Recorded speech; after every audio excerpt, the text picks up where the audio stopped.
জুবিনদাৰ হত্যাৰ যিটো ন্যায় তেওঁলোকে নিৰ্বাচনৰ আগত নিদিলে ভোট নিদিব বুলি কৈছিলে। মুখ্যমন্ত্ৰী হিমন্ত বিশ্ব শৰ্মাই কৈছিলে যে জুবিনদাৰ হত্যাৰ যদি ন্যায় দিব নোৱাৰো নিৰ্বাচনৰ আগত মোক ভোট নিদিব। এতিয়া ৰাইজক বিচাৰ কৰিবলৈ কৈছোঁ।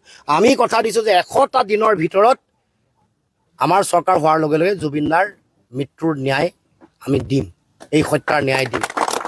জুবিনদাৰ সমাধি ক্ষেত্ৰ যেনেকৈ অৱহেলিত কৰা হৈছে, পৃথিৱীৰ মানুহক এটা অতি সৰ্বাংগ সুন্দৰ এখন পৰ্যটন ক্ষেত্ৰ হিচাপে পৃথিৱীৰ মানুহ আহিব পৰাকৈ তেওঁ সমাধি ক্ষেত্ৰ জুবিন ক্ষেত্ৰ নিৰ্মাণ কৰা হ'ব। পৃথিৱীৰ সকলো মানুহৰ যাতে চকু থৰ হৈ যায় যে এগৰাকী শিল্পীক গণশিল্পীক জনগণে সকলোৱে সন্মান আৰু শ্ৰদ্ধা দিছে।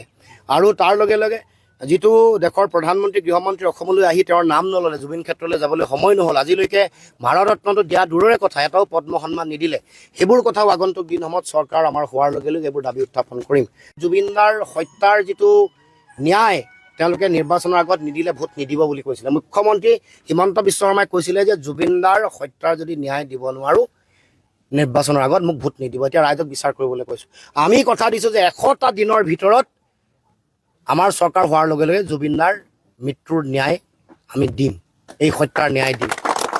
জুবিনদাৰ সমাধি ক্ষেত্ৰ যেনেকৈ অৱহেলিত কৰা হৈছে, পৃথিৱীৰ মানুহক এটা অতি সৰ্বাংগ সুন্দৰ এখন পৰ্যটন ক্ষেত্ৰ হিচাপে পৃথিৱীৰ মানুহ আহিব পৰাকৈ তেওঁ সমাধি ক্ষেত্ৰ জুবিন ক্ষেত্ৰ নিৰ্মাণ কৰা হ'ব। পৃথিৱীৰ সকলো মানুহৰ যাতে চকু থৰ হৈ যায় যে এগৰাকী শিল্পীক গণশিল্পীক জনগণে সকলোৱে সন্মান আৰু শ্ৰদ্ধা দিছে।